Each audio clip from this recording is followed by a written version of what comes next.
New guitar designs causing controversy on the internet, AI getting its way into products at long last, and two legendary bands dropping self-titled albums all in 1 month. Oh, and also it's NAMM 2026.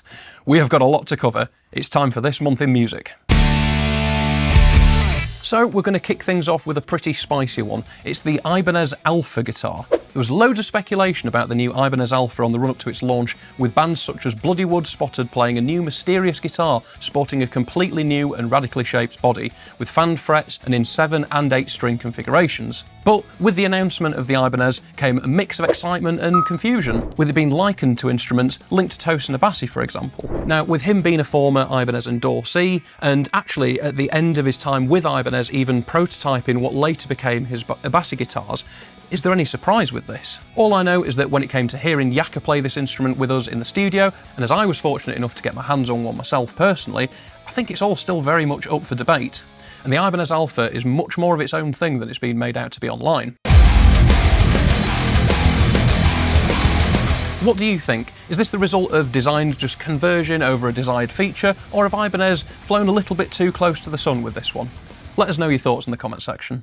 Next up is the JBL Bandbox, the all-in-one amp that's actually delivered on its promises. So the TLDR on this one is that the Bandbox allows stem separation even on streaming apps such as Spotify, which still, to be honest, feels a little bit like magic.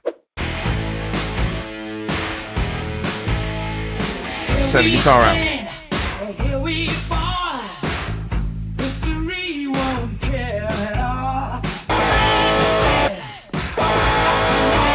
This, with the built-in amp models and effects, as well as its impressive volume, could make the Bandbox the ultimate practice, busking, function, and even just a bit of fun item. An ideal thing to place in any guitar player's arsenal. But as the music world continues to struggle over what is and isn't good for music when it comes to AI, it'll be really interesting to see how the community reacts to this eye-opening tech as time goes on. Now, we are going to circle back to more launches in just a minute, but for now, let's take a look at some of the new music releases.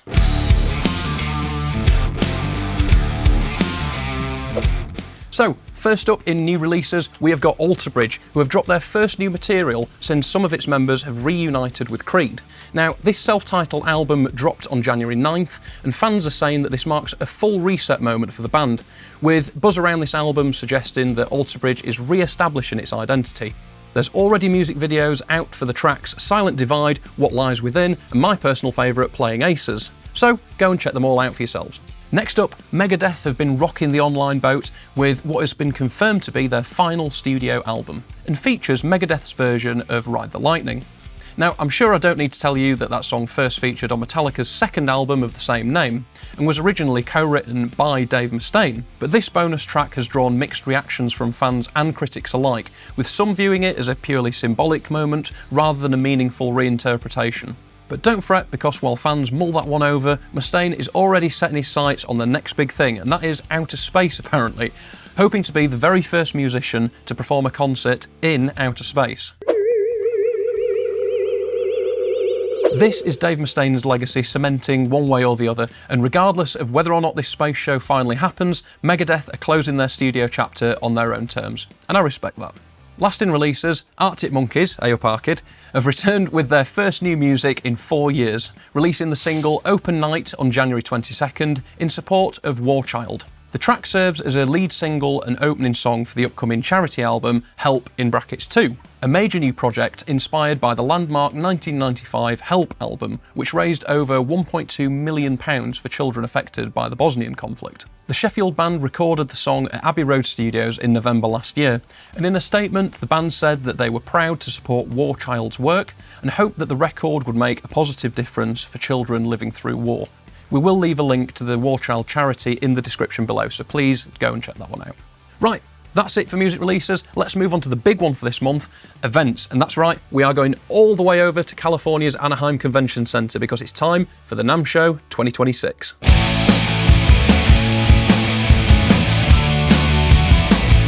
That's right, it's NAMM 2026, we finally made it, and oh boy have we got a lot of ground to cover. Obviously, we can't go over every single launch, so here's a selection of what we consider to be the absolute best bits. First up, Paul Reed Smith released the Ed Sheeran hollow body baritone in the Jackson Pollock-like Cosmic Splash finish.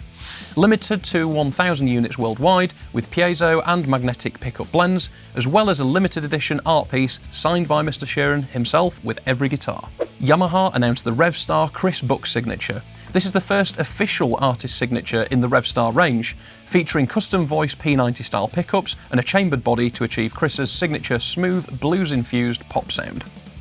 Next up, Epiphone have paid homage to Grammy-nominated Malian Fatoumata Diawara with an all-new signature Epiphone SG. The guitar reflects her playing style and Malian heritage with a unique custom paint job, one that for SG fans will be vaguely reminiscent of the Eric Clapton's The Fool guitar, but one with a beautifully West African twist. And last up for guitars, there's finally a sterling version of the Music Man Jason Richardson's signature guitar.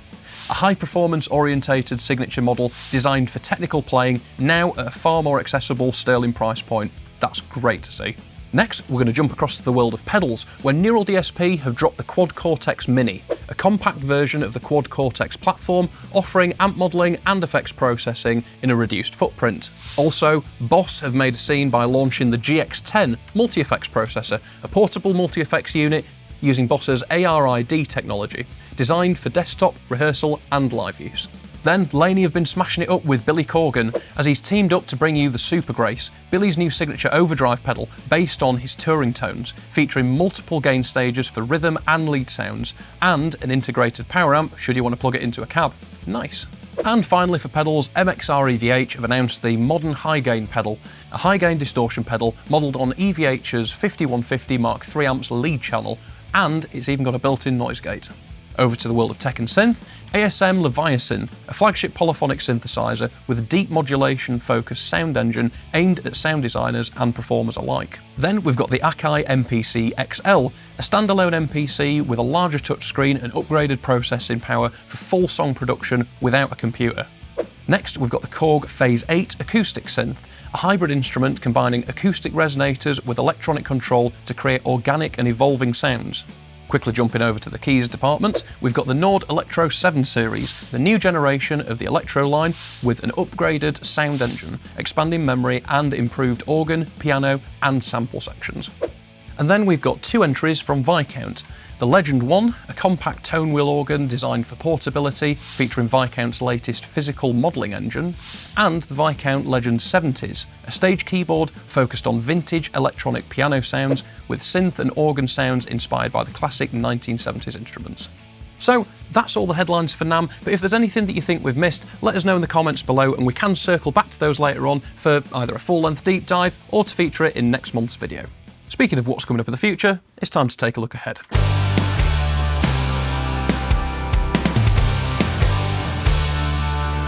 So that's right, we already know some things about what's happening in February. In next month's This Month in Music, we'll be looking at the fallout of the NAMM launches, any hot takes that you guys have had about them, and also we've had several major album drops already confirmed, including Carnival, Mumford & Sons, Charlie XCX, Sylosis, Rob Zombie, Gorillaz, and that's just the ones that we know about now. So it looks like next month is going to be absolutely stacked as well. So 2025 was a pretty chaotic year, but 2026 is already shaping up to be absolutely bonkers. If you've got any rumours, tips, or things that we just think we should be watching, drop them in the comments or send them our way, because this show is better when we build it all together. Anyway, until the next one, my name's Ben. I'll see you then.